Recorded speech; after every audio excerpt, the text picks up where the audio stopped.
Zombies are a very talked about phenomenon that's seen throughout media, from games and books to movies and TV shows, though it's seen as mostly fantastical and something that can never happen in real life. But what if it did? I mean, The Last of Us showed a believable way for it to happen with the mutated cordyceps fungus, which is an actual thing that can create zombie ants. And all they changed is making it mutate to affect humans as well. So what if something like this did happen and all of modern society collapsed, leaving the zombies or walkers or clickers or creepers or rotters or whatever name they're called to take over the world? How would you survive? I mean, all the billionaires already have their apocalypse bunkers, which is only slightly concerning. Lucky for you, your resident survival expert is here to provide the definitive zombie apocalypse survival guide to make sure you don't become zombie chow. So get in your bunker and bring notes, because class is in session. Now, before we dive into the details, we have to make sure we specify what type of zombies we're dealing with, because they can range from "you don't really need my help" to "you might as well do it yourself because you aren't surviving a minute." So in this video, we're going to use a zombie that comes from a fungus, but still has the property of a dead body, meaning that when they are first infected, they are fast and sort of mobile, but as they go on, they will slowly fall apart. They are intelligent, and their one motivation is to infect others. So basically, it's the Last of Us clickers, but without the variations. Now, setting the scene, this is you, and you're at your house listening to the news when you learn that there's a highly contagious fungus that has mutated to infect humans, making them ravenous, as well as giving them the urge to bite others. And unluckily for you, Patient Zero was in your city and is already spreading fast.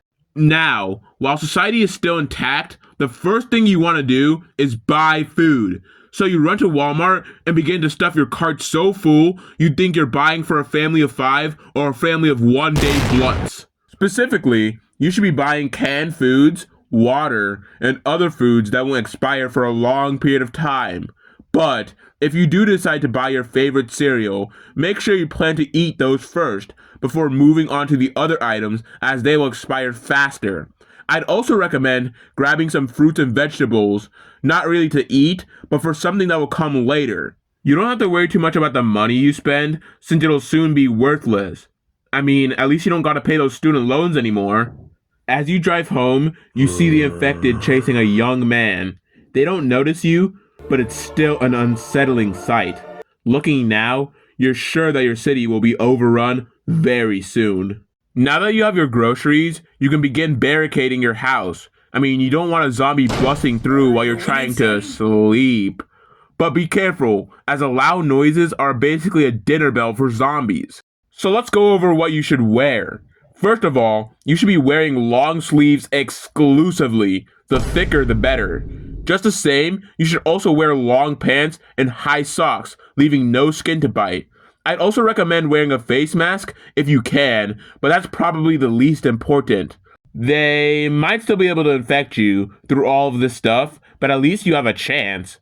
Luckily, you finished barricading your house without much trouble, so now you're on to your next task of survival, which is getting weapons. Your city has almost been fully taken over, and law enforcement has fully collapsed. So now, the biggest threat to your survival are other humans. To protect yourself, you need to arm yourself. And if you already have a gun, then you're set. But if you don't, then there's 3 options. Either make your own weapon, rob a gun store, or create a horde of plants. But that one only works if you're crazy. If you chose to make your own weapon, I'd recommend some sort of spear or staff as your weapon of choice, as doing chip damage from a safe distance seems like a better bet than diving in knives blazing and hoping you don't get third-partied and infected. To make the spear, all you would really need is a pole, maybe from curtain or wood or something, and the sharpest knife or thing you have in your house. Wrap it together with rope, and boom, you have a trusty distancing weapon. Now, if you'd rather rob a gun store, then I'd better tell you that is a risky move, as other people would be thinking the exact same thing, and you could no longer trust your fellow man. Regardless of the danger, you decide that getting a gun is crucial and go to the gun store. You sneak around wary of any scavengers and grabbing any ammunition you can. Just then, you see it, the holy grail of weaponry. But you hear footsteps coming around the corner and jump behind a counter. Who could that be? A zombie? A savage survivor? James Charles? Hopefully it's not the last one, because you aren't 18 yet. You decide to peek over the counter and realize it's just your friend Jimmy. You decide to reveal yourself to him because he actually hasn't picked up a gun yet. Now, is it worth it to ask him to join you, or should you rob him and leave him to die? Luckily, I'm here to tell you that you don't have to be a horrible piece of shit, and that it is 100% worth it to survive the apocalypse with your best bud, as having someone to talk to prevents you from going insane from isolation, and it lets you do certain things way faster and safer, like gathering materials. But never, and I mean never, truly trust anyone, as that can wind up with you looking like the fat guy in Mice and Men. So, you and Jimmy leave the gun store more armed than an American on their first day of school. Things are going well. A little too well, in fact. So, you decide to throw a small feast to celebrate 1 year of survival and finding your friend. But when you look at your rations, you realize that even though you'd bought a lot of stuff, it still wouldn't be enough for you to survive the next year. That brings me to my next survival point, and that is that you should make a farm. It's an infinite source of food, and it also gives you something to do in your spare time. Now, of course, a farm, you're going to need some seeds, and luckily, you bought vegetables, and even though it's long past edible, you can still use the seeds to plant your crops.